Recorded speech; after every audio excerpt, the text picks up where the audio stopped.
Continuando con el programa, es un placer para mí poder presentar a la siguiente ponente, que es María Guadalupe González, que es mi amiga y ella es de aquí de Baja California y es de Mexicali.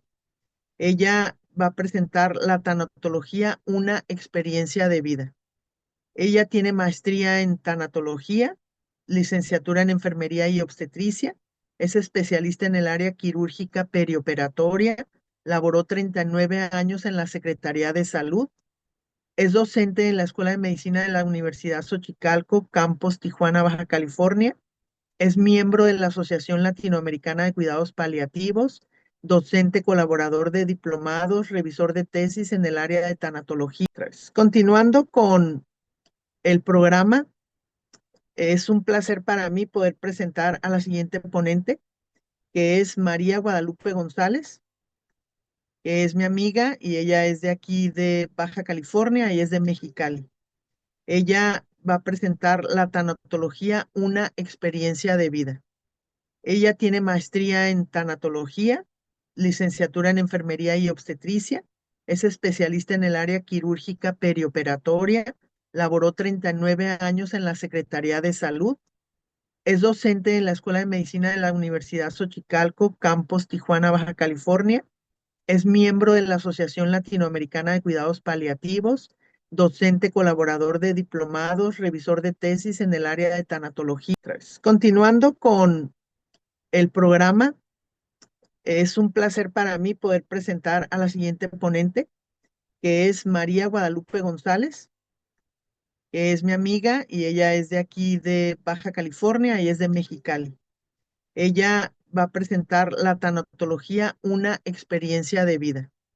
Ella tiene maestría en tanatología, licenciatura en enfermería y obstetricia, es especialista en el área quirúrgica perioperatoria, laboró 39 años en la Secretaría de Salud, es docente en la Escuela de Medicina de la Universidad Xochicalco, Campus Tijuana, Baja California, es miembro de la Asociación Latinoamericana. En los próximos minutos vamos a estar hablando de cómo es que la tanatología puede convertirse en una experiencia de vida, cómo la tanatología nos puede apoyar a cruzar este proceso doloroso tras una pérdida y cómo convertirlo, acompañarlo de paz, de tranquilidad y adquirir herramientas que nos pueden fortalecer a lo largo de nuestra vida. Quizás para muchos de ustedes, quienes ya conozcan algo de tanatología o han escuchado tanatología, sabrán que la tanatología pues va mucho más allá del estudio de la muerte. La tanatología tiene que ver con la vida. Si tomamos en cuenta que la muerte es un solo instante, ¿sí? Ese momento en el cual la persona pierde sus signos vitales, la tanatología se encarga de este acompañamiento previo y este acompañamiento previo a la muerte se llama vida, todo este proceso previo, ¿sí? Entonces es una de esas disciplinas que acompaña a las personas a comprender, a aceptar la pérdida, ya sea la propia o la de un ser querido, y además acompañar en el proceso de otras pérdidas. A lo largo de nuestra vida tenemos diferentes pérdidas. Algunas tienen que ver con vida, esto sí, quizás la propia muerte o la muerte de un ser querido.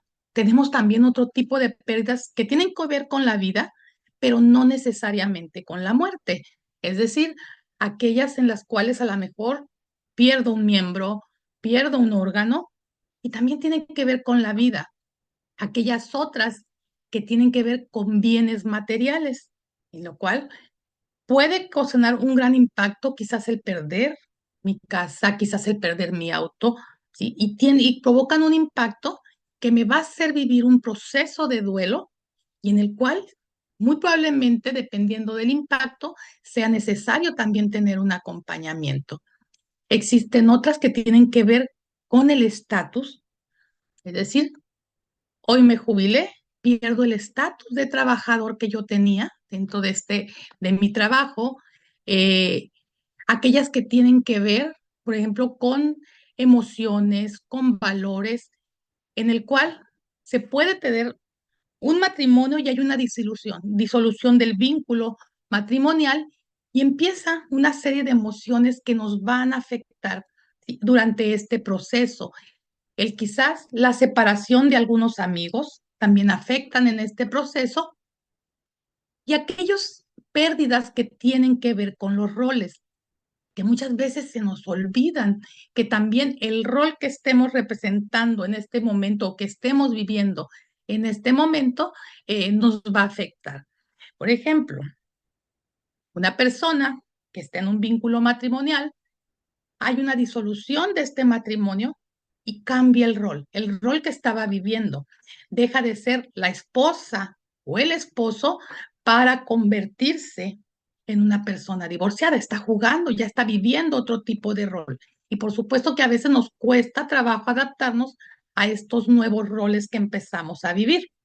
La persona que se jubila antes era el trabajador de tal empresa, de tal lugar y de un día para otro ahora es una persona jubilada y tiene que adaptarse a este nuevo rol. Esta pérdida de haber dejado de ser un trabajador para iniciar un nuevo rol, por supuesto que también produce un proceso de duelo. Entonces, la tanatología, si nosotros la estudiamos, si nosotros nos permitimos vivirla, por supuesto que además de darnos un acompañamiento, nos va a brindar la posibilidad de desarrollar herramientas para afrontar el proceso, poderlo llevar de la mejor manera posible y encontrarle un sentido a la vida. Entonces, la tanatología va mucho más allá de la muerte. La tanatología se encarga de esto que llamamos vida.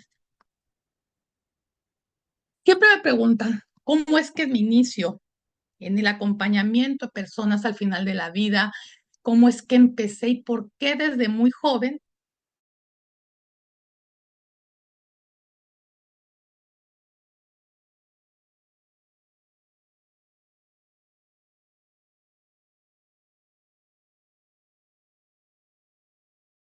que era un acompañamiento que se llamaba tanatología? Yo inicio en el año de 1983. En, Me encontraba yo haciendo el servicio social de mi carrera y surge la oportunidad de empleo. Entonces, mi primer día de mi primer contrato como enfermera, empiezo yo a tener este contacto con las personas que se encontraban al final de la vida y empiezo a hacer un acompañamiento. Ese primer día fue un 18 de noviembre de 1983 y en el hospital, bueno, fui asignada al servicio de ginecobstetricia. Antes estaban en un mismo servicio, estoy hablándoles de hace más de 40 años, 42 años, se manejaban juntos, ¿no? Todas aquellas pacientes de obstetricia junto con aquellas que eran del área de ginecología. Y cuando llego yo al servicio, me encuentro con dos compañeras con mucha más experiencia que yo, que ellas ya tenían tiempo trabajando, y ellas me dicen, Lupita, pues como eres nueva y como vas llegando, te vamos a asignar la primera sala. No te preocupes, son pacientes únicamente de puerperio fisiológico, es decir, aquellas pacientes que habían tenido su parto normal. Pero además te tocan tres aislados. El primer aislado es el de una paciente de puerperio quirúrgico, es decir, una paciente que había tenido a su bebé por cesárea. El segundo aislado, no hay nadie. Si llega un ingreso, te toca. Y el tercer aislado es el de una paciente a la cual ya no se le hace nada. Así es como me entregan. Y yo pregunto, bueno, ¿y por qué no se le hace nada? Ya no se le hace nada porque esta paciente está muriendo. Así fue como a mí me entregan. Hago mis actividades y dejo al final este aislado. Cuando llego a este aislado número 3, me encuentro con que aislado había una mesita puente. Para aquellos que ya han estado alguna vez en el hospital o han visitado a alguien en el hospital, la mesita puente es esa mesita que atraviesa la cama de los pacientes en la cual se ponen los alimentos. Y yo me encuentro con que en esa mesa que estaba fuera del aislado había tres platos de comida. Observo que era lo que tenían y era el plato del desayuno, el de la comida y el de la cena. Yo con mi inexperiencia de ese momento, porque era mi primera vez, mi primer día de trabajo, Pues yo sí pensé, dije, es una paciente muy grave, no ha comido.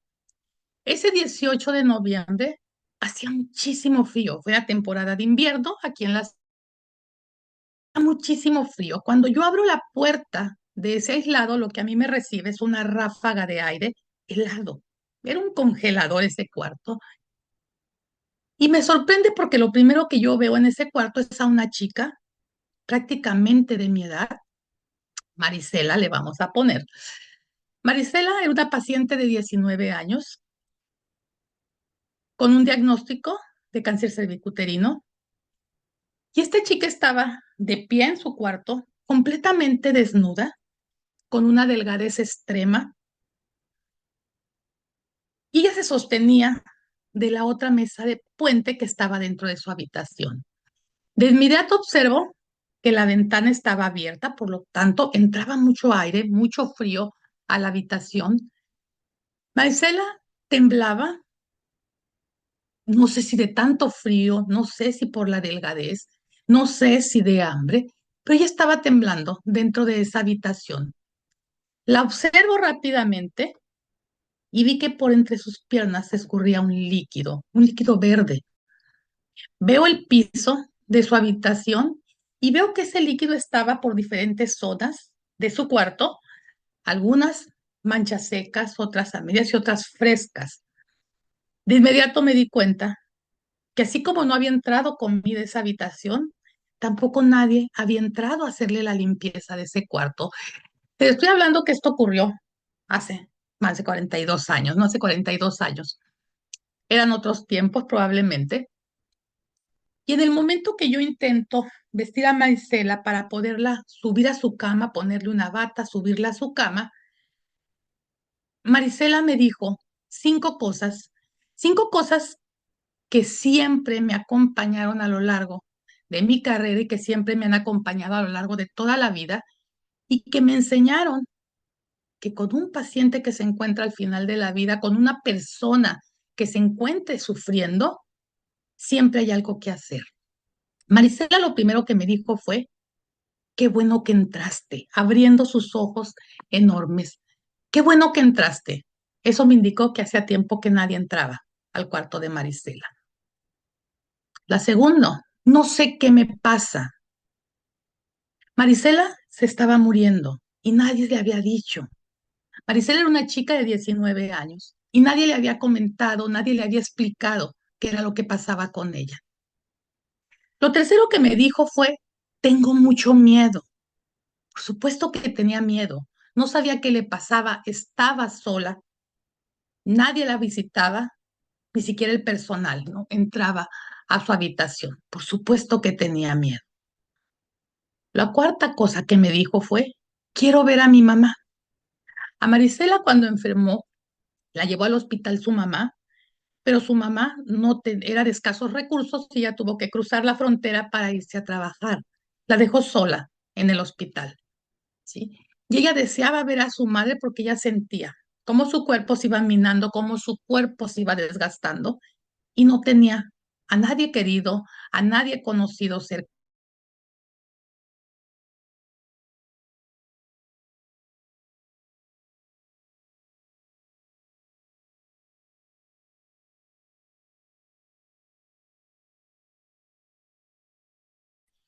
Y lo único que en ese momento atiné a hacer fue a tomarla de las manos. Rápidamente traté de buscar en mi cabeza en qué momento o en qué semestre o en qué materia en la escuela me habían enseñado qué hacer con una persona que iba a morir, qué hacer con una persona que se encontraba en esas condiciones. Y revisé desde el primer semestre hasta el último y no encontré nada. Hubo semestres en los cuales me enseñaron todo lo que era la prevención, todo lo que era la promoción, cómo atender o cómo cuidar a un paciente enfermo y ayudarlo a su recuperación. Pero mágicamente se brincaban este proceso del morir y me habían enseñado cómo cuidar o cómo tratar un cuerpo una vez que la persona fallece. Pero todo este proceso largo de morir no existía nada. Entonces, lo único que atiné en ese momento fue a quedarme con Marisela, tomarla de la mano y ella me empezó a platicar sobre sus miedos, sobre lo que ella sentía, sobre su angustia, sobre su juventud y cómo ella iba viendo que esto se iba terminando. En ese momento, Marisela me enseñó algo bien importante, que acompañar también ayuda. Que aunque yo no dije una sola palabra, porque la verdad no sabía qué decirle, con eso la estaba acompañando, que los silencios también son palabras. Entonces, a partir de ese momento fue que me di cuenta que algo se tenía que hacer, que tenía que buscar qué poder hacer con esos pacientes. Y tomando en cuenta que yo estaba en un hospital, pues había muchos casos como Marisela, había muchos pacientes que estaban solos, muchos pacientes eh, que necesitaban ser acompañados, que alguien estuviera cerca de ellos, ¿sí? Y ese momento lo aprendí. En aquella época, bueno, yo tenía 20 años y a partir de ahí fue que empieza mi camino, un camino que yo no buscaba porque ni por la cabeza me pasaba, pero fue un camino que a lo largo del tiempo se ha convertido para mí en una experiencia de vida por todo aquello que he aprendido en este camino con los pacientes, porque los pacientes siempre tienen algo que enseñarnos. La persona que se encuentra en un proceso de duelo siempre nos enseña algo. Y en la vida tenemos dos posiciones. Una, el ser nosotros quien pueda brindar el apoyo y la contención, ¿sí? Seamos tanatólogos o no, siempre podemos hacerlo, poder acompañar, aunque sea en silencio, hacernos presentes, hacer una presencia genuina para la otra persona.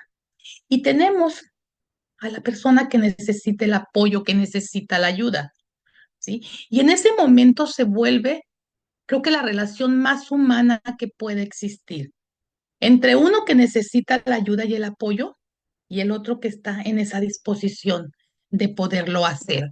Y en ese momento es cuando hacemos gala o debiéramos de hacer gala de lo mejor que tenemos como seres humanos, porque la otra persona también es un ser humano igual que nosotros, también es un ser humano que siente igual que nosotros, que le duele igual que a nosotros, que sufre y que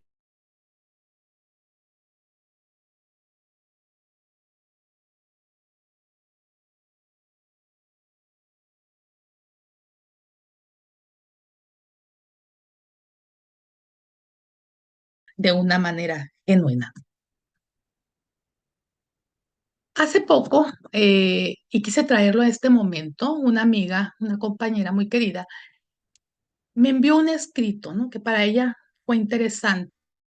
Revisé y dije, creo que tiene razón, sí, en cierta manera parte de este escrito no traía autor, pero traté de buscar quién había escrito esas palabras y bueno, encontré a este autor y este decía que es fácil a veces pensar que todo lo que nos pasa cuando es doloroso, lo consideramos es un castigo, que es injusto. Y a veces decimos, ¿no? ¿Cuántas veces nos hemos visto diciendo, "¿Y por qué me pasa a mí? ¿Por qué estarme pasando esto?" ¿Sí? Cuando si miráramos un poco más allá, nos daremos cuenta que esto es parte de un proceso silencioso muchas veces que nos va a permitir forjar o desarrollar nuestra fortaleza, darnos cuenta de la gran fortaleza que tenemos como seres humanos y que a veces no nos damos cuenta porque no hemos tenido esa necesidad, ¿sí? De sacarlo al frente. También nos enseña este proceso nuestra capacidad de poder tener paciencia, ¿sí? Cómo, de dónde, sin saber, de repente tenemos una paciencia enorme para poder estar con el otro. Y también esta capacidad donde a pesar del dolor nos podemos reinventar, ¿sí? No a quitarnos el dolor, no a quitarnos ese sufrimiento, reinventarnos y ese dolor convertirlo en amor, ¿sí? Este autor, en este escrito, él hace una analogía de cómo es este sufrimiento que a veces podemos tener, cómo a veces durante nuestra vida, a lo largo de la vida, podemos tener momentos de mucho sufrimiento, muy dolorosos. Y él habla que esto es igual como cuando se quiere pulir un metal. Él dice, hay que someterlo al fuego, a ese metal. Hay que someterlo para poderle sacar el brillo, para poderle sacar lo mejor de él. Entonces, este proceso puede ser, dice, muy ardiente, puede ser doloroso, pero al final de cuentas vamos a descubrir esta capacidad que tenemos y nos vamos a ir descubriendo a nosotros poco a poco y a lo mejor hasta nos sorprendemos de todo esto que podemos descubrir que es bueno, que es favorable y de todo aquello que quizás nunca me di cuenta que lo tenía o que lo podía desarrollar y que nos va convirtiendo en mejores personas cada día, ¿sí? Entonces, no hay que asustarnos cada oportunidad que nos llegue, por muy dolorosa que parezca, siempre puedo aprender de ella. Y no es que tenga yo que decir, es que tengo que pasar por sufrimiento, no, no es ese sufrimiento lo que me hace cambiar, es cómo yo me percibo ante ese sufrimiento lo que me da la pauta para poder cambiar, para poder mejorar, ¿sí? Y que este dolor que va a estar ahí de golpe, sino simplemente que en este proceso me pueda descubrir con mis capacidades para poder sobrellevar este proceso de duelo o este proceso doloroso que puedo estar viviendo. Entonces, ¿cuál es el impacto en la vida que nos permite tener la tanatología? Pues va a dejar un impacto profundo, nos deja un impacto profundo a nosotras como personas, porque primero nos invita a reflexionar sobre nuestra propia mortalidad, ¿sí? Porque es en lo que pocas veces pensamos en que no vamos a ser eternos, que en esta vida no somos eternos, que tenemos que cumplir un ciclo en la vida. Cuando éramos niños, nos enseñaron el ciclo de la vida de las personas,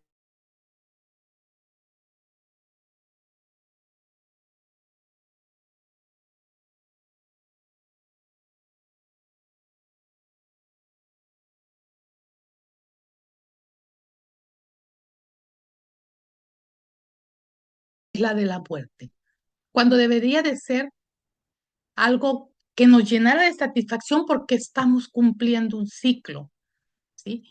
Y entonces la tanatología nos enseña a valorar la vida, porque entonces tengo que valorar la vida. Si yo tengo miedo a la muerte y siempre estoy pensando en que no me quiero morir, distraigo mi atención y no vivo el presente, no vivo la vida y no aprendo a lidiar con el dolor y la tristeza. Y la tanatología nos va preparando para poder lidiar precisamente con este dolor, con esta tristeza que nos va a ocurrir, ¿sí? En algunos momentos. Y entre más tiempo o más años vivimos, más pérdidas vamos a tener a nuestro alrededor.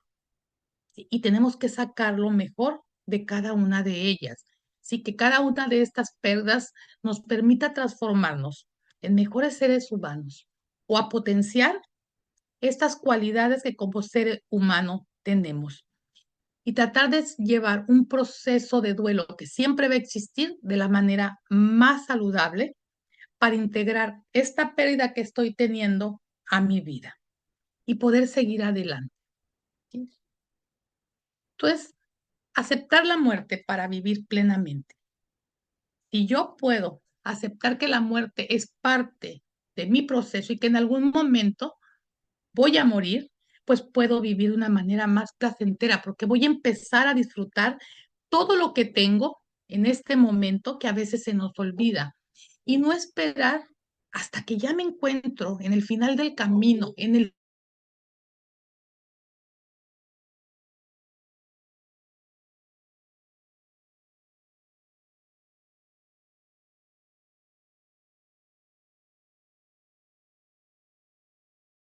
maravilloso que es la naturaleza. En alguna ocasión me tocó acompañar a una persona que se encontraba, ¿sí?, en el final de la vida, pero era necesario que realizara un trámite final. íbamos en el auto, las dos. Ella iba en el asiento de enfrente con el chofer, yo iba en la parte de atrás. Y yo le iba observando cómo ella, a través del espejo retrovisor, yo le iba viendo cómo ella abrió su ventana, sacó su cabeza así por la ventana, cerró sus ojos y respiraba profundo, tratando de llevarse ese olor, ese aroma, el aire, sentirlo en su rostro. Miraba al sol como tratando de atrapar esos rayos y podérselos llevar. Y yo siempre me pregunté en ese momento, si tuvimos una vida previa, ¿por qué esperar hasta el último minuto o hasta el último momento para poder disfrutar de todo esto? Si el sol siempre estuvo ahí, el aire siempre estuvo ahí, ¿sí? Esos aromas siempre estuvieron ahí. Nuestras personas queridas siempre han estado ahí, ¿no? Alrededor de los otros. Entonces, cuando yo acepto a vivir plenamente y decido hacer algo por mi persona, es que voy a empezar a vivir con mucha paz, con mucha más tranquilidad y de una manera previa. Y ese dolor que yo pudiera estar sintiendo, ¿sí? A lo largo de este proceso, transformarlo en amor. ¿Sí? El duelo duele y duele porque es amor lo que está ahí. Y en este momento ese amor está dolido. ¿Cómo puedo resurgir ese amor para que me pueda acompañar? Algunas personas durante ese proceso, me imagino que han conocido a muchas personas, realizan alguna actividad para poder transformar su dolor. ¿Sí? Hace poco llegó a mis manos un libro de una escritora, es oaxaqueña, pero ella vive aquí en el estado, aquí en la ciudad, y ella perdió a su niña, perdió a su hija, y el dolor era muy grande de poder haber perdido a su hija, y ella transformó este dolor en algo muy bello y empezó a escribir poemas. De hecho, tiene un libro, un poemario bellísimo, y en todas habla de su hija, y en todas habla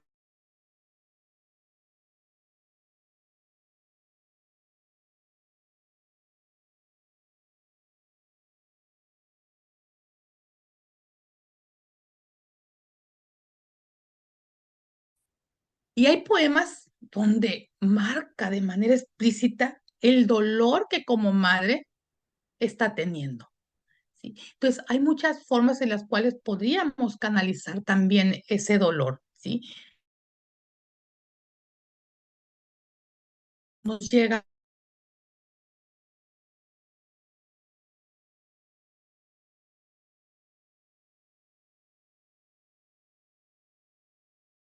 tanto me duele, ¿sí? Poderla transformar en amor para mi vida, ¿sí? Y no significa, transformar no significa olvidarlo, no significa olvidar para siempre, es transformarlo simplemente, integrarlo a nuestra vida para vivir de manera más placentera. Hay un libro que se llama La soledad de los moribundos. Es un libro del autor Norbert Elias. Este libro, el autor en sus primeros capítulos, bueno, nos habla en general todo el libro, cuál es la soledad que viven las personas cuando van a morir, a qué soledades se encuentran, porque muchas veces no es solo a la presencia de familiares o de amigos, sino a esta soledad que representa muchas veces el haber sentido, ¿no? Que la vida no tuvo sentido, que no hicimos algo, algo que verdaderamente sea significativo para podernos despedir en paz. Y él decía que de todos los seres vivos que existen en el planeta, los seres humanos somos los únicos que tenemos el privilegio de saber que nos vamos a morir. ¿Sí? Los seres humanos somos los únicos, pero también somos los únicos seres vivos. De los seres vivos somos los humanos, los únicos que le tengo miedo a morir. Sé que me voy a morir, pero soy el único que le tengo miedo a morir. Y él dice que esta diferencia de las personas o de los seres humanos, por ejemplo, con los animales, dice que los animales no saben que se van a morir, pero ellos intuyen el momento cuando va a llegar. Y si ustedes han tenido alguna mascota, sobre todo a los perritos, Ellos intuyen en el momento en que su vida se está acabando y ellos empiezan a refugiarse, se empiezan a apartar y a tratar de vivir un momento más a solas. Algunos buscan el refugio con sus seres queridos, con las personas a las que quisieron, ¿sí? Y tratan de morir cerca de estas personas. Y los seres humanos, dice Norbert Elias, vamos teniendo miedo a la muerte porque vamos adquiriendo a lo largo de la vida, a partir de que nosotros como seres humanos, cuando somos niños y tenemos conciencia de lo que es la muerte, vamos adquiriendo apegos. Y vamos, a través de estos apegos, vamos viendo la muerte muy lejana, ¿sí? Como si nunca nos fuera a pasar. Y esto es lo que hace que empecemos a tener miedo a algo que va a ocurrir, algo que sabemos que va a llegar en algún momento de nuestra vida, pero que nos hace pensar que a nosotros nunca, nunca nos puede ocurrir. Entonces, ¿cómo afrontamos el hecho de que vamos a morir? ¿Alguna vez se han preguntado cómo será ese momento?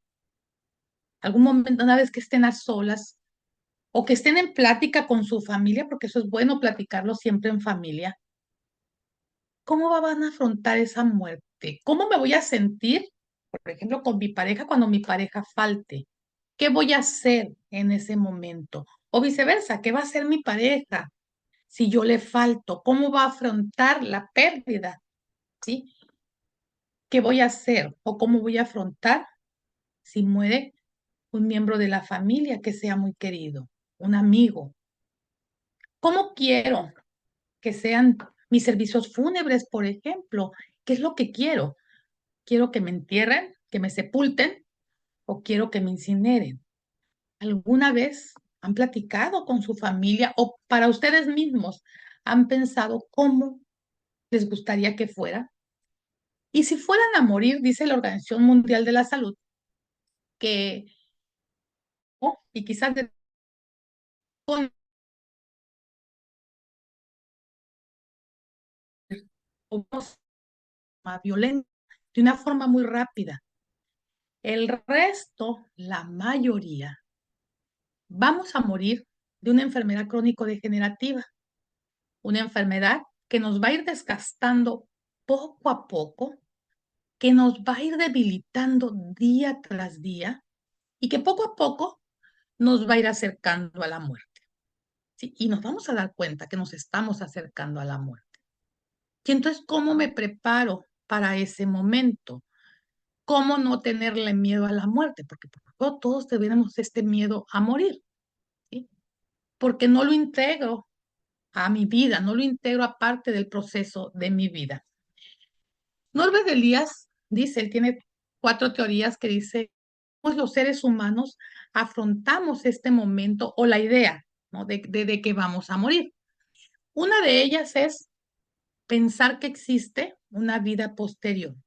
¿Sí? El pensar de acuerdo a las creencias de cada uno, de que hay una vida posterior, que puede ser el paraíso, que puede ser ese camino de salvación o algún lugar especial donde cada uno, de acuerdo a nuestras creencias, creemos que vamos a ir, eso nos aligera ese miedo y puedo afrontar de esa manera la idea de que voy a morir. ¿Sí? Habrá otros que reprimen la idea de la muerte. Simple y sencillamente, no quiero pensar en ella y me espero y que un día ocurra. ¿Sí? Otra de sus teorías es que los seres humanos a veces pensamos que otros se van a morir, pero nosotros no. ¿Sí? Esta que tenemos desde el siglo XIX de que la muerte es ajena, donde todos se mueren, menos nosotros, y lo podemos ver, ¿sí? Cuando vamos a veces a las funerarias. La persona que murió está al frente, está ahí solo. En el primer asiento, la primera fila de asientos, estará esa familia más cercana. ¿Sí? Nos vamos retirando. Y quizás al final de la sala o incluso afuera de la sala funeraria se encontrará el resto de personas que están acompañando. ¿Sí? Y esta idea que tenemos de que la muerte es ajena, o sea, de aquí para allá, que mueran todos, pero de esta línea para acá, que no me toque ni a mí ni a mi familia. Sí, y esa es una idea que muchas personas también pueden tener. Y la cuarta forma de poder afrontar la muerte es mirarla de frente, ¿sí? Saber que es una realidad, saber que efectivamente vamos a morir, que en algún momento nos va a tocar, no sabemos cuándo, pero en algún momento nos va a llegar. Y poder hacer ese contacto con ella, porque eso es lo que me tiene y me va a mantener en esta realidad. ¿Qué sucede con aquellas personas que no logran ver a su ser querido cuando muere? ¿Sí? Y sucede mucho, por ejemplo, cuando hay secuestros, cuando la gente se desaparece. Y a veces dicen las mamás, ¿no? Que me han tocado, dicen, es que yo siento que ya se murió, pero mientras no vea el cuerpo, no se murió. Las personas necesitamos hacer contacto con para poder entender la muerte y poder caminar en este proceso de duelo, ¿sí? Entonces, muchas veces cuando se reprime la muerte, puedo estar diciendo, no pasa nada, pero me guardo toda esa emoción, todo esto que estoy sintiendo. Y en algún momento va a llegar otra pérdida que va a hacer que esto detone y que sea mucho más complicado el proceso de duelo que puedo vivir. Cuando tenemos una pérdida, nos vamos llenando y nos enfrentamos a una pérdida de mucho impacto, empezamos a tener una serie de emociones y todas ellas revolotean en mi cabeza, en todo mi ser, y no me permiten muchas veces pensar de una manera adecuada. O me siento que me fui hasta el fondo, que me estoy en el fondo y que algo me detiene y que no encuentro el camino para poder salir a flote. ¿Cómo hago con este dolor que me tiene hasta el fondo? Porque me está doliendo mucho, no me permite pensar, ¿sí? Y esta carga de diferentes emociones hacen que la persona viva como fuera de sí misma, ¿sí? Porque no puede pensar, no puede identificar qué es lo que le está pasando, porque es mucho el dolor. Y quisiera poder nadar y salir a flote, pero no puede. Este dolor no le permite, porque no puede ubicar esas emociones que está ahí sintiendo. Entonces, estando ahí, sabe que le duele, estando ahí abajo, sabe que le duele, ¿sí? Sabe que su cuerpo y su vida se cimbraron a través de esta pérdida. Sabe que su cuerpo, su mente, toda ella, sí se estremecieron. Y lo único que le queda en este momento es mirarse desde la parte donde estamos. ¿Qué puedo hacer? ¿Qué es lo que quiero hacer conmigo? Y únicamente en un proceso de duelo solo hay tres caminos, ¿sí? Uno, tengo miedo y me paralizo y no hago nada y ahí me quedo quieta, ¿sí? Y simplemente no avanzo. Y me quedo siempre con este sufrimiento y con este miedo porque no sé qué hay más allá si yo empiezo a caminar. Si yo toco este proceso de duelo en el cual van a tocar mis sentimientos, tengo que exponer esto que siento. Y mejor prefiero quedarme ahí, paralizada en el miedo y no avanzar. El otro camino que puedo tener es evadirlo. No pasó nada y yo continúo con mi vida. Sí, sí, sí, sí me dolió, sí, sí, sí perdí, pero aquí me quedo. Decido no afrontar esta realidad y lo evado. Y mencionábamos hace rato, si yo evado, empiezan a llegar muchos pensamientos, ¿sí? Que pueden ser de culpa, ¿sí? Y cargar una culpa en un proceso de duelo se vuelve muy complicado. O simplemente esperar a que ocurra otra pérdida importante y entonces sí, se detona este proceso de duelo. Y el siguiente camino, sí, que podríamos seguir es afrontar la realidad que estoy viviendo, es darme cuenta, hacerme consciente de que efectivamente tuve esta pérdida, que me está doliendo mucho y que quiero sanar y que quiero avanzar para poder vivir de una mejor manera. Entonces, lo primero es, ¿qué es lo que me hace sentir? ¿Sabes que estoy sintiendo mucha rabia? poder ponerle nombre a eso que siento.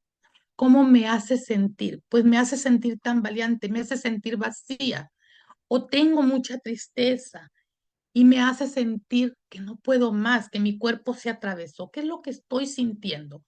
Entonces, este primer paso es reconocer que algo está pasando conmigo y que necesito avanzar. Y poder decidir dar el primer paso puede ser difícil, nos puede costar mucho trabajo. Aquí le des tomarlo con calma. Sé que necesito avanzar porque me está doliendo mucho en este momento y necesito transformar este dolor. Doy ese primer paso. Probablemente esos primeros pasos nos sentiremos como que vamos sobre una cuerda floja donde a veces se hunde, a veces siente que me vuelvo a caer, pero la cuerda me regresa de nuevo a poder seguir andando. Y aquí lo importante es que aunque me cueste trabajo avanzar, que aunque me cueste trabajo dar cada paso, lo voy a poder conseguir y lo voy a lograr. Y que al final de cuentas, la seguridad que yo empleé en este andar, en cada paso, es lo que me va a llevar al final de este camino. Y voy a llegar a ese final del camino más fortalecido, con mucha más paz, ¿sí? Y con la seguridad de que podemos estar bien. Entonces, si estoy en este momento en un proceso de duelo, si yo ya me di cuenta que sola no puedo salir adelante, siempre hay que buscar ayuda. Siempre hay que buscar ayuda para que nos puedan guiar en este camino, que nos puedan acompañar y en el momento que estemos listos, dar ese primer paso para empezar a avanzar en este camino, ¿sí? Que me va a dar tranquilidad y llegar fortalecido al final de este proceso. Entonces, ¿cómo nos ayuda la tanatología a poder vivir mejor? Bueno, pues primero porque me ayuda a afrontar el duelo, a darme cuenta que existe, a darme cuenta que es normal que esté sufriendo y a darme cuenta que también puedo salir, a darme cuenta que es normal que sienta toda esta gama de emociones y que también puedo identificarlas, ¿sí? Y puedo saber cómo es que me hacen sentir.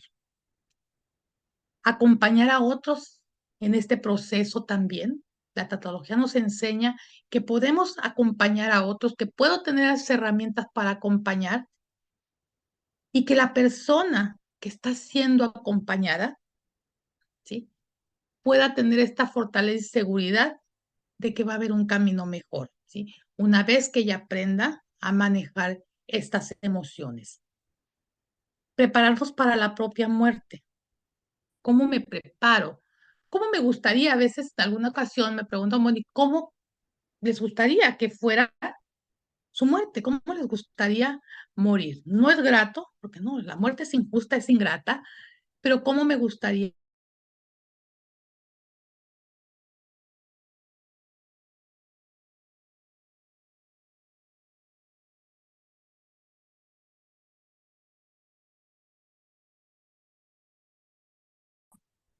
o voy a decir, pues que yo ya me morí, ya no pasa nada, que sea quien se quede a cargo, el que arregle todo en relación a mi funeral. ¿Por qué no hacerlo desde antes? ¿Por qué no preparar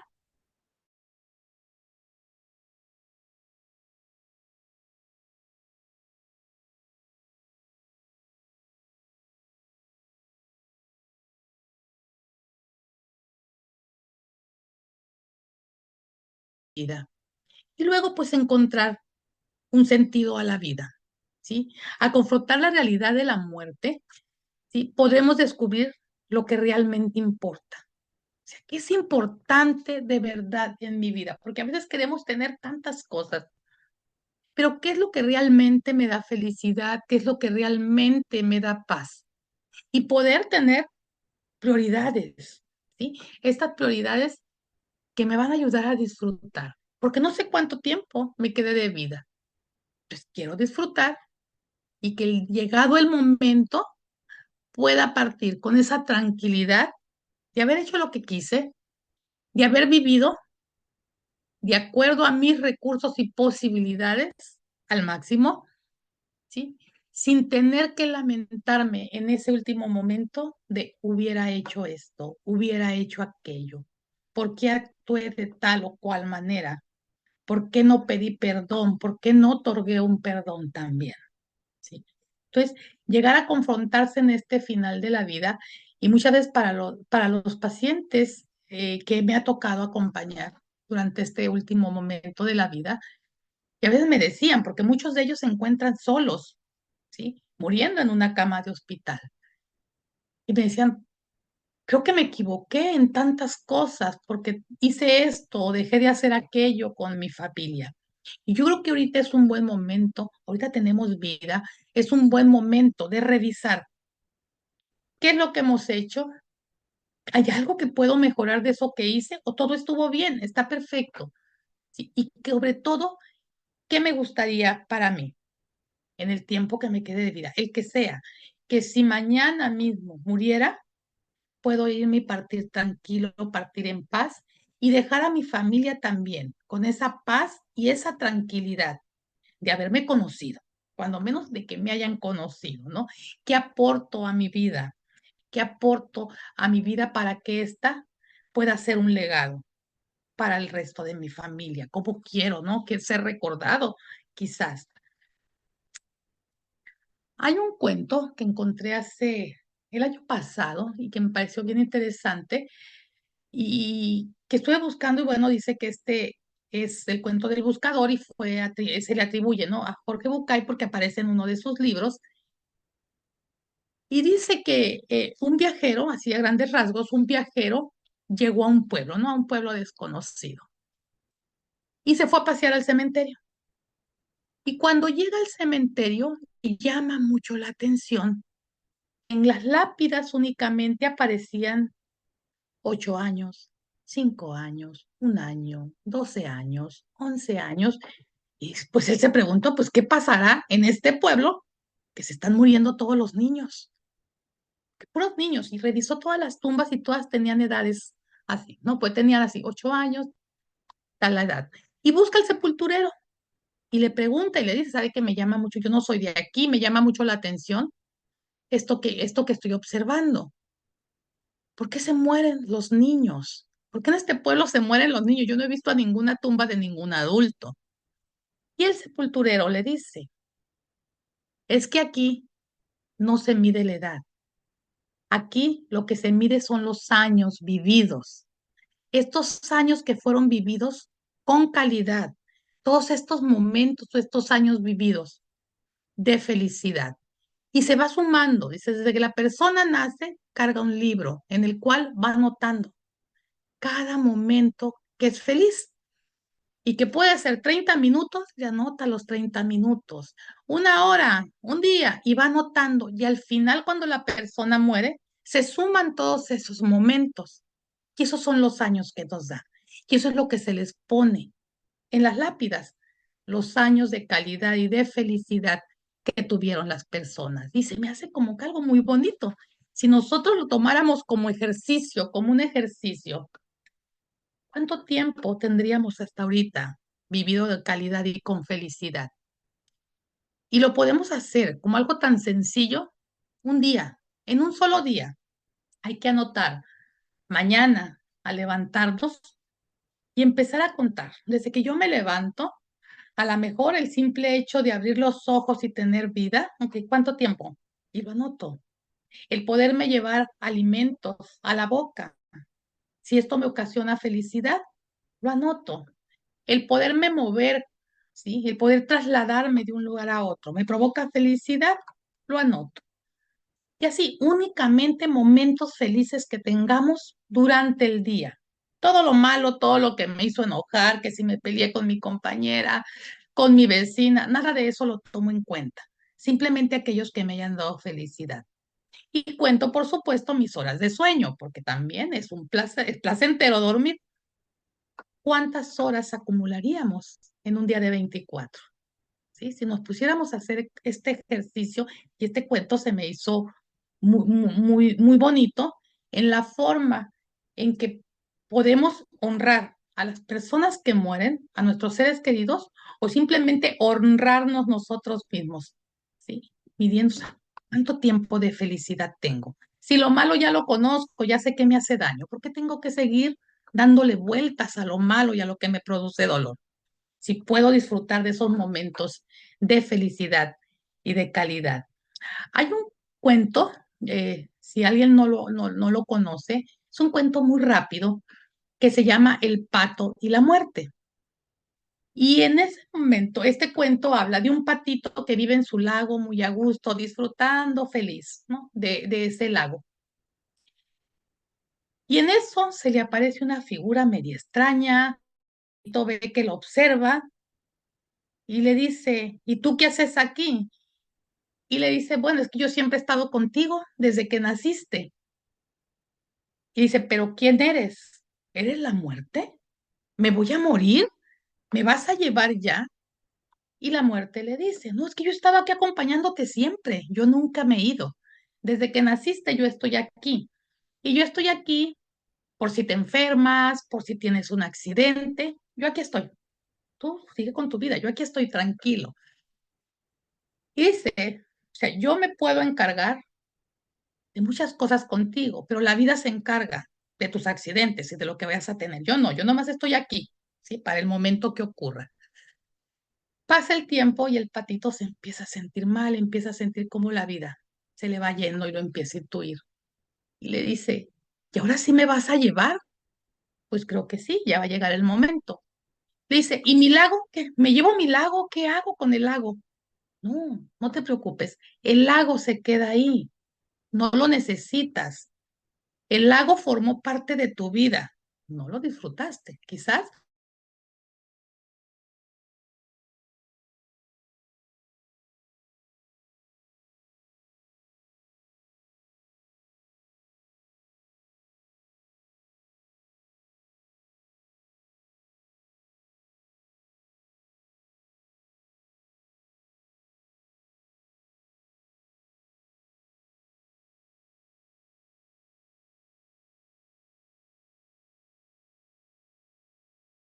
con mayor intensidad, con mayor propósito. Y entonces, en ese momento es cuando voy a poder salir a flote, poder salir de ese fondo en el cual me encontraba sufriendo. Abrazar la vida para vivirla en su totalidad, en lugar de temerle. Hay que arriesgarnos, hay que vivirla. Vida solo hay una. Hay que vivirla, o cuando menos lo que conocemos como vida en este momento, pues hay que vivirlo, ¿sí? Y podemos verla a la vida como una gran maestra, como esos pacientes o esas personas o nuestros seres queridos que vuelven a ser unos grandes maestros para nosotros. Y esta maestra sabia que nos enseña que la vida también es frágil a veces, pero al mismo tiempo que tiene una gran belleza. Cuando yo he estado atendiendo a pacientes en este final de la vida, ellos me han enseñado, ¿sí? La serenidad que puede tener, cómo tener paz en esos momentos. Mi padre, no sé por qué, mi papá, siempre conmigo, él se acercó mucho para enseñarme sobre sus miedos. Desde que yo era muy niña, él me hablaba sobre la posibilidad de la muerte y él siempre me decía que morirse no tenía chiste, porque todos nos íbamos a morir, que el chiste estaba o esta posibilidad estaba en cómo íbamos a llegar a ese momento, cómo vivíamos nuestra vida para llegar al momento en el cual íbamos a morir. Ese era el chiste de la vida, ¿sí? Cómo íbamos a vivir, en qué condiciones o cómo iba a disfrutar la vida para poder llegar al final de una manera tranquila. Y él siempre me decía, ¿para qué vas a estar llorando cuando llegue el final? Si tuviste toda la vida atrás para poderlo hacer. Entonces, estas fueron muchas de las enseñanzas que mi papá me dejó. Y algún día me dijo, cuando tengas una pérdida, siempre vas a tener pérdidas en la vida, la que sea. Llora hasta que te canses, llora hasta que te canses. Él manejaba 24 horas, pero yo creo que hay que llorar, ¿no? Hasta que te canses, hasta que ya no puedas. Se llora hasta que te canses, luego le ponte de pie, límpiate las lágrimas, respira profundo y continúa andando, porque eso es la vida y eso siempre va a estar. Yo vi a mi padre vivir esto, esos mismos consejos que él me daba el día que murió su mamá. Mi abuela vivía en otra parte, lejos de nosotros, y mi padre fue el único que fue a acompañarla. Velorio. Y cuando él llegó ese día en la madrugada a la casa, mi cuarto, bueno, estaba cerca del cuarto de mis papás, no había una puerta, yo podía ver hacia el otro cuarto, y en la oscuridad y en esa pequeña luz que entraba,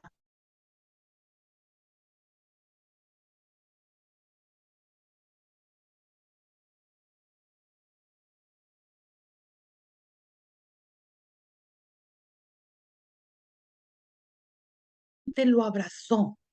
Y yo miraba cómo le tocaba a mi mamá la cabeza, cómo le acariciaba la espalda. Y ahí aprendí desde ese momento, ¿sí? Que a veces únicamente con nuestra presencia, que a veces que nuestro silencio también habla y que podemos acompañar de una manera efectiva. Mi padre lloró toda la noche y al día siguiente se levantó y él continuó con su vida. Y lo volví a ver, que lo hizo de nuevo cuando murió su hijo mayor. Sí, mi padre, sin haber ido nunca a la escuela y simplemente un hombre de campo, había aprendido mucho de la vida. Y él había integrado desde muy joven a la muerte como parte del proceso de la vida.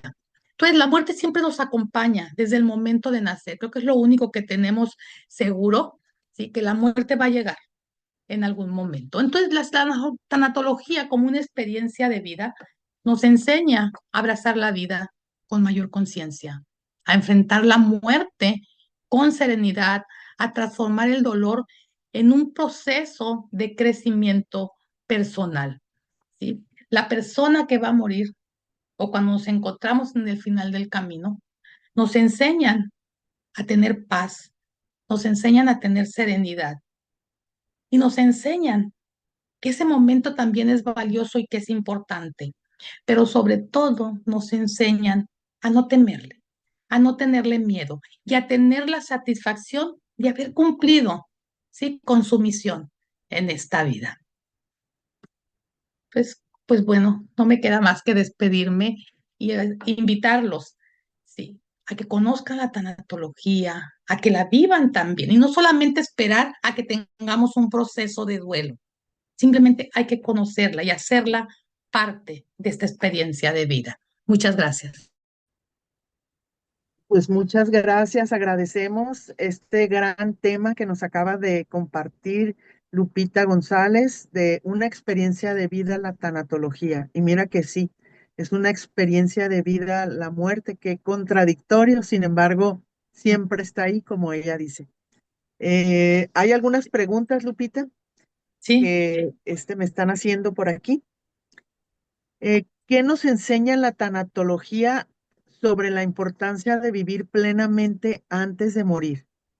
Que más o menos dijiste. sí, ¿qué es esto, no? Disfrutar lo que tengo ahorita, sí. La tanatología va a acompañarme en este proceso de vida, en este proceso que va siendo doloroso para mí si yo me espero al final, ¿no? En este caso, en un proceso de duelo, me va a enseñar lo que tengo en este momento. Muchas veces quienes han tenido la oportunidad de acompañar a alguien que esté en un proceso de duelo, las personas se quedan como cicladas en este dolor. Y es que se murió, y es que pasó, o cómo ocurriría todo esto. ¿Por qué no ser como ese cuento? ¿Qué te dejó él a ti? Todo este tiempo que viviste con esa persona o con esa situación o esa relación, ¿qué aportó que sea bueno para ti, que sea satisfactorio? Lo malo ya lo conocemos. Ya sabemos todo el dolor que me produce esa relación, esa situación o ese momento. Pero ¿qué hay de bueno? O sea, todo esto bueno. En alguna ocasión una mamá me decía, pero es que mi hijo, y yo de pensar cómo es que murió. Vivió 29 años contigo. ¿Por qué pensar en un instante? Sí, porque la muerte es un instante, nada más. Y tus 29 años que él te llenó de amor, que tú pudiste darle amor a esa persona. Eso es honrar a los demás. Y la tanatología nos va enseñando esto, a disfrutar todos esos pequeños momentos que hemos tenido a la vida. Y que si los junto, pues van a ser muchos grandes momentos para poder vivir en paz. Muy bien. Otra pregunta es, ¿cómo cambia la percepción de la muerte cuando se comprende desde la tanatología? Ok. Lo primero, la percepción cambia en que ya no hay miedo, lo integras como parte de tu vida, como parte de este proceso en la cual no hay apegos.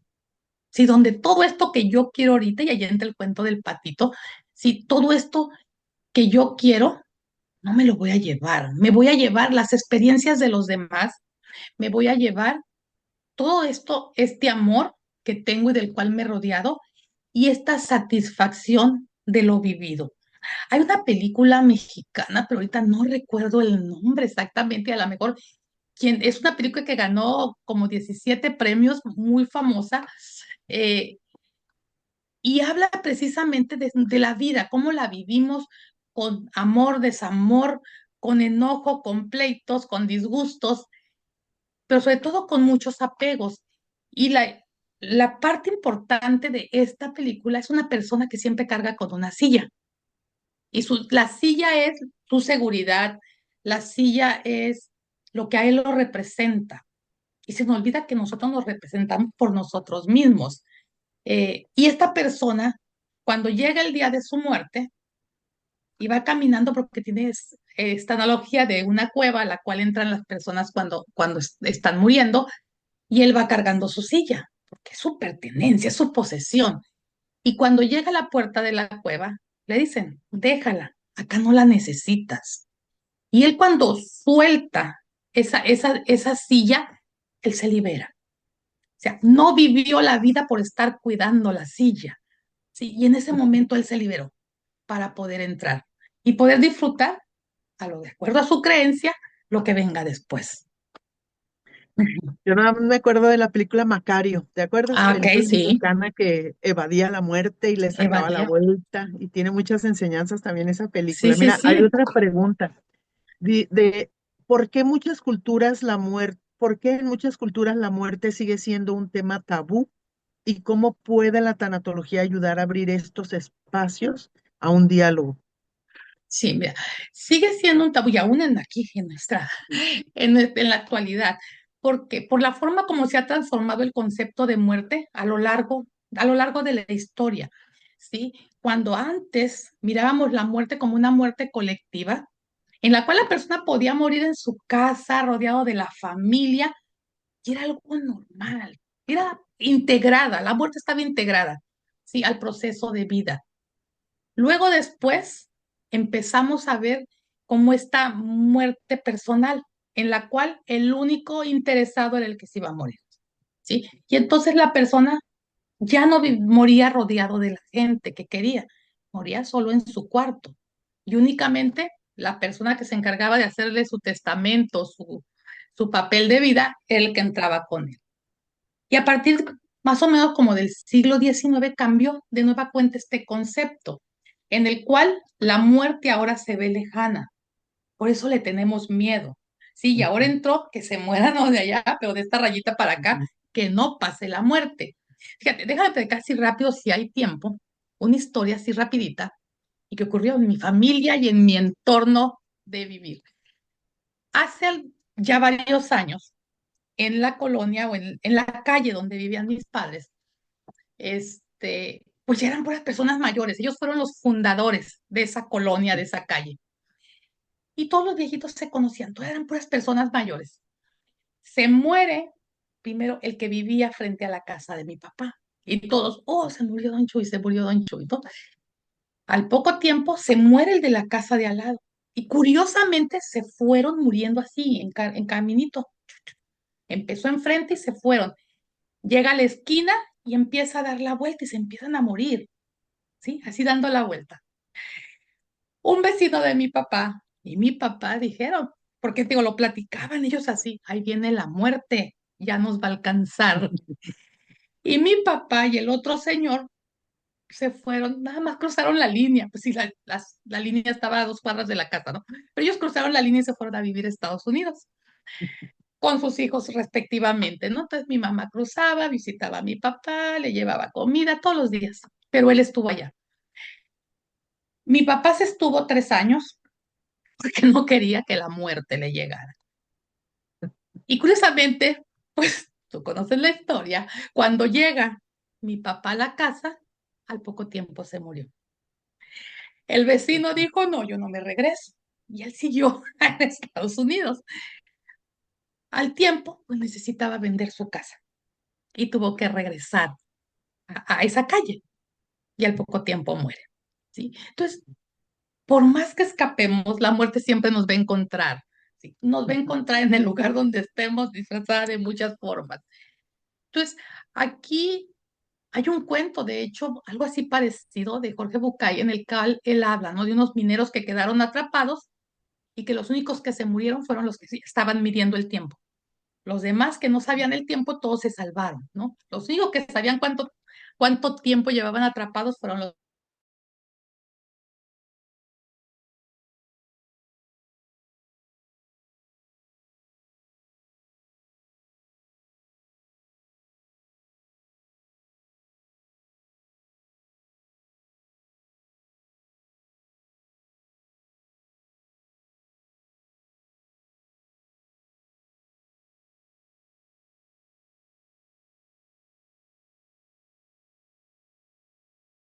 Nazco, crezcamos. Y va a depender de cada uno de nosotros, de acuerdo a nuestras creencias, cómo es que lo manejemos. Cuando yo estaba en la primaria, ay, que me encantan las historias, pero cuando estaba en la primaria, tendría que 11, 12 años, una compañerita me invita al funeral de su abuela. Entonces, saliendo de la primaria, nos fuimos al funeral. Era la primera vez que yo iba a un funeral, primero en una funeraria. Yo no conocía las funerarias, siempre habían sido en casa. Y yo cuando llego, yo esperaba encontrar ese dolor tan grande que yo había visto en varios funerales de la colonia. Entonces yo llego y me encuentro con una familia sumamente tranquila y yo hasta pensé, dije, qué bárbaros, pero ¿por qué no lloran? Sí, yo en mi inocencia de niña, todavía en mi pensamiento de niña, dije, pero ¿por qué no lloran? ¿No la querían acaso? O sea, eso fue lo primero que se me ocurrió. Y yo los vi que empezaron a cantar y todos eran muy felices, o al menos se miraban tranquilos, ¿no? Con mucha paz y disfrutando ese momento que tenían con la abuela. Y yo le pregunté a mi amiga, ¿y por qué no lloran? O sea, pues, no deberían de llorar, se murió la abuelita. Y ella me dijo algo, ¿por qué tendríamos que llorar? Dice, tuvimos la oportunidad de disfrutarla 94 años. Y ella nos dejó muchas enseñanzas. Y ahorita estamos recordando todas las enseñanzas, ¿sí? Que vivimos con ella.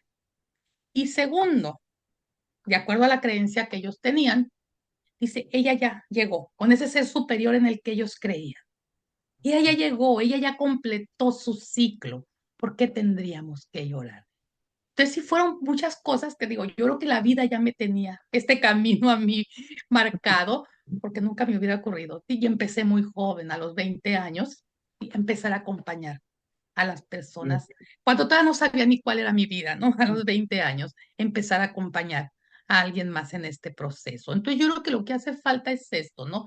El poder entender, eh, que todos pudiéramos entender que es parte del proceso. La muerte es parte del proceso y no hay por qué temerle. Ahí está. Uy, sí, es cierto. Y por último, Lupita, ¿cómo podemos preparar a los niños en esta área? Mira, de la misma manera, cuando fue COVID, que los niños iban a regresar a la escuela, ahí me contactaron varios maestros, ¿sí? Porque ellos tenían miedo, ¿qué vamos a hacer cuando lleguen los niños? Porque muchos habían perdido papá, mamá o habían perdido a ambos. Y tú digo, bueno, ¿y por qué no empezar a recordarles el ciclo de la vida? Porque creo que de ahí es la base, ¿no? No empiezas con las personas, porque a lo mejor no estás listo para que ellos sepan que papá y mamá murieron. No, empieza con las plantas, empieza con los animales. Probablemente a ellos ya les murió una mascota.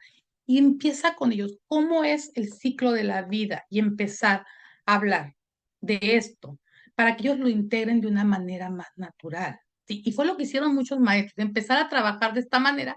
Ya los niños se abrían, lloraban, explicaban lo que estaban sintiendo, ¿no? Por la falta de papá y mamá.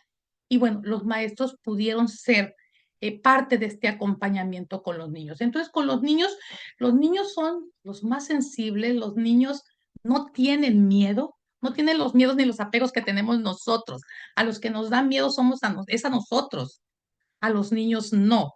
Yo los invitaría en esta parte cuando a veces es necesario que el niño vaya a la funeraria, cuando muere un ser querido, siempre preguntarle si se quiere acercar a verlo. Acuérdense, cuando contrasto con la muerte, cuando enfrento la realidad, es cuando la puedo entender, ¿sí?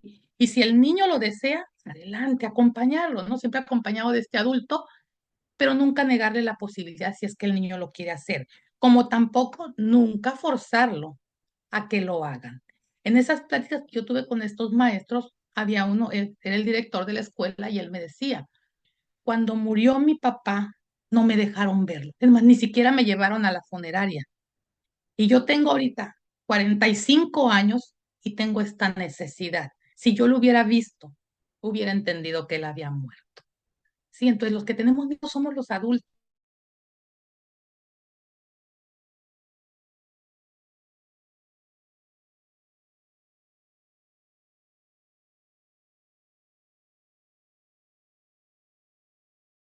¿Sí? A lo largo de nuestra vida. Y no los queremos dejar, estamos como el pato, no quiero dejar el lago.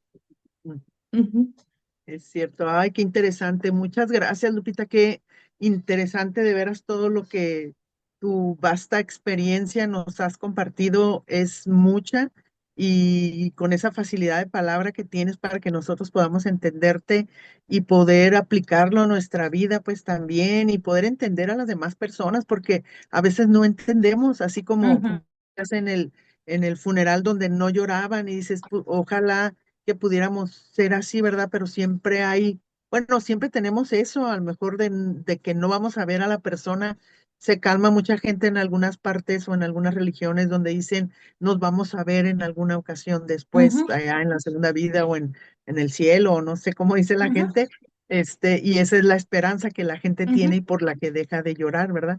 Pero ujú, mientras otros lloramos por lo que no vivimos, a lo mejor estamos agradecidos por lo que vivimos, pero queríamos más o sentimos que nos hizo falta ujú. más y es un apego también, Sí, apego a la y persona. por qué esperarnos? Ajá. Ahorita lo Porque, puedo disfrutar, porque el día de mañana ni tú ni yo probablemente estemos. Alguno de los dos va a ujú, faltar. Y alguna vez nos hemos puesto a pensar, de poco leí algo que decía, alguno en una pareja, ¿no? Alguno de los dos le va a cerrar los ojos al otro. ajá, Uno de los dos, ¿eh? Ya sería mucho que los dos partieran al mismo tiempo, que si se da, pero alguno de los dos va a tener que hacer el que firme ese ujú, certificado. sí. ¿Y por qué me voy a esperar a llorar y a decir es que yo quería esto con mi pareja? Hay que hacerlo todo Ujú, de acuerdo a las posibilidades, de acuerdo a las herramientas que tenemos, de acuerdo a nuestras posibilidades y ujú, disfrutar. Si no todo es con dinero, no todo es con grandes cosas. Hay cosas tan pequeñas como el simple hecho de irme a sentar junto a esa persona que quiero y tomarle la mano. Con algo tan sencillo como eso, estar ahí acompañando. Y si me toca acompañar a alguien y no sé qué decir, no necesito decir nada. El silencio también es palabra. ujú. Ujú. Ay, qué bonito. Pues muchas gracias, de verdad No, que yo creo que todo el mundo está fascinado y todo el mundo va a estar fascinado también con todo lo que puede entender con este gran tema que nos acabas de dar como especialista con tu maestría y tu doctorado que tienes en esto. Y pues gracias por haber aceptado participar en la Fundación Uno a Uno en estas conferencias de la paz y de la luz. no. Muchas gracias, te Gracias mando a un ti, abrazo Viole. y Ay, ahí un abrazote estamos. para ti también. Gracias, gracias a todos.